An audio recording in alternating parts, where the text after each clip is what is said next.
आज मैं आपको एक ऐसी सच्ची घटना के बारे में बताने वाला हूँ जिसके बारे में आप सोच भी नहीं सकते कि ऐसा भी कहीं कुछ हो सकता है। कुमारी इंदु नाम की केरल की एक लड़की जिसकी शादी थी, लेकिन दोस्तों शादी से कुछ समय पहले ही ये लड़की गायब हो जाती है।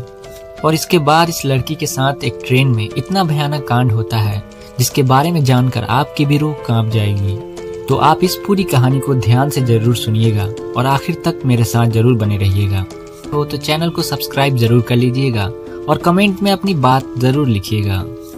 कहानी की शुरुआत होती है केरल के त्रिवेंद्रपुरम से, जहां NITC इंस्टीट्यूट में 25 साल की एक लड़की रिसर्च इंस्टीट्यूट पढ़ने के लिए आती है, जिसका नाम होता है कुमारी इंदु, जो दिखने में बेहद ही खूबसूरत होने के साथ साथ पढ़ाई में भी बहुत होशियार थी।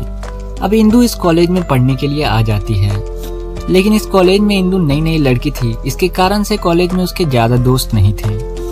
वे इस इंस्टीट्यूट में अपनी क्लास लगाती और अपनी पढ़ाई में बिल्कुल मस्त रहती थी। और इसी दौरान कुमारी इंदु की मुलाकात होती है इसी इंस्टीट्यूट में जॉब कर रहे SSM के पद पर एक लड़के से, जिसका नाम होता है सुभाष, जो उम्र में इंदु से थोड़ा बड़ा था। अब दोनों की मुलाकात होती है तो सुभाष इंदु को जानने लगा था और इंदु भी अब किसी प्रोजेक्ट के सिलसिले में सुभाष से मिलने लगी थी और सुभाष भी इंदु की खूब मदद किया करता था। धीरे धीरे इन दोनों की मुलाकातें बढ़ती गई। अब दोनों एक अच्छे दोस्त बन जाते हैं। अब इंदु और सुभाष दोनों इस कॉलेज में साथ रहा करते थे। ये दोनों खूब बातचीत किया करते थे। अब इंदु को इस कॉलेज में एक अच्छा दोस्त मिल गया था, जिसके साथ वो अपनी बातें शेयर करती थी। बढ़ती मुलाकातों के साथ साथ कॉलेज में साथ घूमना, साथ रहना इन दोनों को बेहद ही अच्छा लगने लगा था। और इन्हीं बढ़ती नजदीकियों के कारण इन दोनों को ये बात पता ही नहीं चली और ये दोनों कब एक दूसरे से प्यार करने लगे और एक दूसरे को पसंद करने लगे। लेकिन दोस्तों, इन दोनों में से कोई भी नहीं जानता था कि इन दोनों का इतना करीब आना और एक दूसरे को पसंद करना एक भयानक मोड़ ले लेगा। दोस्तों, सुभाष जो था वो इंदु से इतना प्यार करने लगा था कि इंदु को अब खोना नहीं चाहता था। एक दिन सुभाष और इंदु जब साथ में होते हैं तो सुभाष इंदु को शादी के लिए प्रपोज कर देता है। सुभाष इंदु से पूछता है शादी के लिए, लेकिन दोस्तों अब इंदु भी सुभाष को पसंद करती थी, इसलिए वो शादी के लिए नहीं मना करती है और हामी भर देती है और उसके शादी के प्रस्ताव को स्वीकार कर लेती है। और शायद कहीं न कहीं इसी हाँ ने इस कहानी को एक भयानक मोड़ दे दिया। दरअसल इंदु की शादी के हाँ के बाद सुभाष बेहद ही खुश होता है और इसी खुशी के चलते वो 24 अप्रैल 2012 को सुभाष अपनी और इंदु की 2 टिकटें बुक करवा देता है त्रिवेंद्रम से कोजीकुरम के लिए। और ये 2 टिकटें कोजी के लिए इसलिए बुक करवाता है क्योंकि वो वहां जाकर इंदु के साथ शादी करने वाला होता है। इंदु से शादी करने का सारा इंतजाम करने वाला होता है। सुभाष ने शादी की सारी तैयारी करा रखी थी और वहां पर उसने बुकिंग भी कर ली हुई थी। लेकिन दोस्तों, इंदु को इस बात की अभी तक भनक भी नहीं लगी थी। वो इंदु को सरप्राइज देना चाहता था। और दोस्तों, सुभाष ने इसके अलावा कोझिकोड से सिक्किम की भी टिकट बुक करा रखी थी, क्योंकि वहां शादी करने के बाद वो दोनों हनीमून के लिए सिक्किम जाएं। सुभाष ने सारी की सारी प्लानिंग कर रखी थी, लेकिन अभी तक इंदु को इस बात की भनक भी नहीं थी।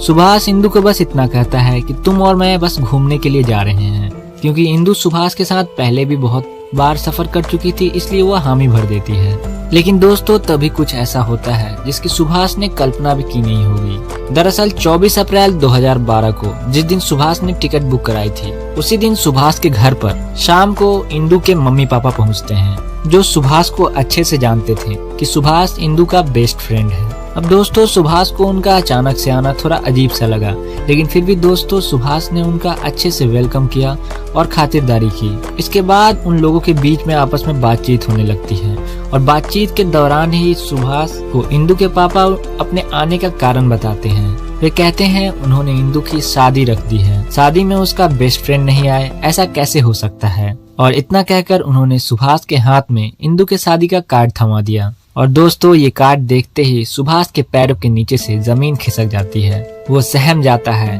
कि आखिर ऐसा कैसे हो सकता है। आगे इंदु के पिता जो बात कहते हैं वो सुभाष के लिए और भी चौंकाने वाली थी। इंदु के पिता कहते हैं कि ये शादी इंदु की मर्जी से हो रही है। उन्होंने इंदु से इस बारे में बात भी की थी और इंदु ने इस शादी के लिए हाँ भी कर दी है। और इतना कहकर इंदु के मम्मी पापा वहाँ से चले जाते हैं। और दोस्तों, इस बात की खबर इंदु को नहीं थी कि उसके मम्मी पापा सुभाष को उसके शादी का कार्ड देने के लिए गए हैं। और शायद इंदु को ये बात पता होती तो वो उन्हें वहां जाने के लिए रोक लेती और इतना भयानक कांड नहीं हो पाता। और दोस्तों सुभाष के मन में बस एक ही बात चल रही थी कि आखिर इंदु ने क्यों नहीं अपने रिश्ते और अपने शादी के बारे में उसे नहीं बताया, और कहाँ सुभाष ने अपनी शादी का रजिस्ट्रेशन भी करवा रखा था और हनीमून की टिकट भी बुक करवा रखी थी, और साथ ही उसके हाथ में इंदु के शादी का कार्ड था। ये देखकर ये सारी बातें उसके दिमाग में चल रही थी। ये सारी बात सुभाष को अंदर ही अंदर खाए जा रही थी। उसे एक तरफ गुस्सा भी आ रहा था कि बात इतनी आगे बढ़ गई और इंदु ने मुझे कुछ बताया भी नहीं, लेकिन सुभाष अभी ये सोचता है कि इंदु के घर वाले कास्ट में ज्यादा विश्वास करते हैं, इसी कारण से घर वालों के दबाव में आकर इंदु ने शादी के लिए हाँ भरी होगी। और उसके मन में ये आता है कि एक बार फिर से इंदु से उसे इस बारे में बात करनी चाहिए, और सुभाष इस ट्रिप को कैंसिल नहीं करता है।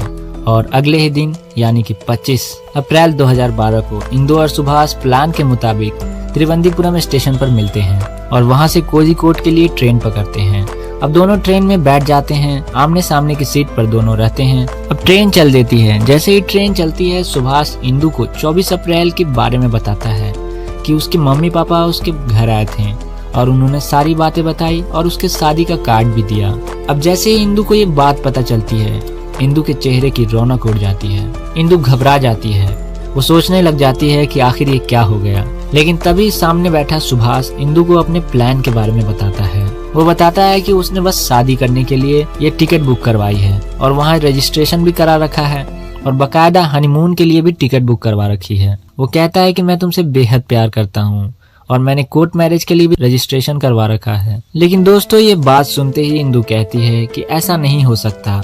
उसके घर वाले इस शादी के लिए कभी राजी नहीं होंगे कि उनकी बेटी की शादी किसी दूसरे कास्ट के लड़के से हो। और इंदु कहती है कि मैं तुमसे शादी किसी भी हालत में नहीं कर सकती, हमारा सफर सिर्फ दोस्ती और प्यार तक का ही था। अब सुभाष इंदु की बात सुनकर उसे शादी के लिए जिद करने लगता है और कहता है कि वो तुम्हारे बिना किसी भी हालत में नहीं रह सकता। अब इंदु को भी गुस्सा आ जाता है। अब वो सामने बैठी सीट पर ही जोर जोर से चिल्लाने लगती है। जब दोनों बहसबाजी कर रहे थे तो उसी ट्रेन के डिब्बी में इनके पास बैठे लोग तिरछी नजर से इन दोनों को देखे जा रहे थे, लेकिन इन दोनों की बहस रुकती नहीं है। तभी सुभाष इंदु को कहता है कि सारे लोग उन्हीं को देख रहे हैं, उन्हें साइड में जाकर बात करनी चाहिए। तभी इंदु और सुभाष उस सीट से खड़े होकर गैलरी से होते हुए डिब्बे के गेट पर चले आते हैं और वहां पर खड़े होकर बात करने लगते हैं। और दोस्तों उस वक्त रात के 2 बज रहे थे, तो उस वक्त उस गेट के पास इन दोनों के अलावा कोई नहीं था और इंदु उस गेट के बिल्कुल पास खड़ी हुई थी और सुभाष जस्ट उसके सामने खड़ा हुआ था। अब सुभाष आखिरी बारी इंदु से पूछता है कि वह उससे शादी करेगी। तब इंदु उससे कहती है कि वो अपने घर वालों के खिलाफ नहीं जा सकती, वह उसने खुद ही अपनी शादी के लिए हामी भरी है और वह उसी लड़की के साथ शादी करेगी जिससे मम्मी पापा उसके करवाएंगे। और दोस्तों इंदु की ये बात सुभाष को खटक जाती है और इस बात से सुभाष को इतना गुस्सा आ जाता है कि रात को 2 बजे जब ट्रेन प्रयाग नदी के पास से गुजर रही थी, तभी सुभाष इंदु को उस ट्रेन से धक्का दे देता है और जैसे ही इंदु उस ट्रेन से नीचे गिरती है उसका सर उस पुल के पाइप से टकरा जाता है और इंदु सीधे पाइप से टकराकर नीचे पानी में गिर जाती है। अब दोस्तों पल भर के गुस्से ने सुभाष से इतना बड़ा कांड करवा दिया। अब सुभाष भी सहम जाता है और अब 12 किलोमीटर आने वाले एक स्टेशन पर सुभाष उतर जाता है और वो वहां से उतरकर वापस अपने घर चला जाता है। और इधर इंदु के पापा इंदु को लगातार कॉल लगा रहे थे, लेकिन उसका फोन स्विच ऑफ आ रहा था। उन्हें इस बात का पता नहीं था कि कल रात इंदु सुभाष के साथ थी। फिर भी वो एक बार सुभाष को फोन लगाकर पूछते हैं कि इंदु का फोन स्विच ऑफ आ रहा है, तुम्हें पता है क्या कि इंदु कहाँ है? तब सुभाष कहता है कि नहीं, वो इंदु को नहीं जान रहा कि कहाँ है। उसने भी इंदु को कॉल किया था लेकिन उसका फोन स्विच ऑफ आ रहा था। अब इंदु के घर वाले और इंदु के पापा इंदु की तलाश में लगे पड़े थे और इसी दौरान 2 दिन बीत जाते हैं और इस बीच उन्होंने पुलिस स्टेशन में इंदु के गुमशुदगी की रिपोर्ट भी करवा दी थी। तभी दोस्तों 2 दिन बीत जाने के बाद उस नदी में उस पुल किनारे मजदूर रेत निकाल रहे थे। उन्हें एक लड़की की लाश मिलती है जिसका पीछे से सर फटा हुआ था। तो अब इस लड़की की जब पहचान की जाती है तब पता चलता है कि ये कुमारी इंदु ही है। अब इस बॉडी का पोस्टमार्टम कर उसके घर वालों को सौंप दिया जाता है। अब पुलिस इस केस को सुसाइड बताकर रिपोर्ट बना देती है क्योंकि पुलिस वालों को लगता है कि इंदु की कुछ समय बाद शादी थी और शायद घर वालों ने इंदु पर दबाव बनाया होगा, इसी कारण से इंदु ने सुसाइड कर लिया। लेकिन दोस्तों इंदु के पापा ये कभी भी मानने के लिए तैयार नहीं थे कि इंदु ने खुदकुशी की है, क्योंकि ये जो शादी हो रही थी ये इंदु की मर्जी से हो रही थी। उसके बाद फिर इंदु के पापा उस जगह पर जाते हैं जहाँ पर इंदु की डेड बॉडी मिली थी, और जैसे ही इंदु के पापा उस जगह पर पहुँचते हैं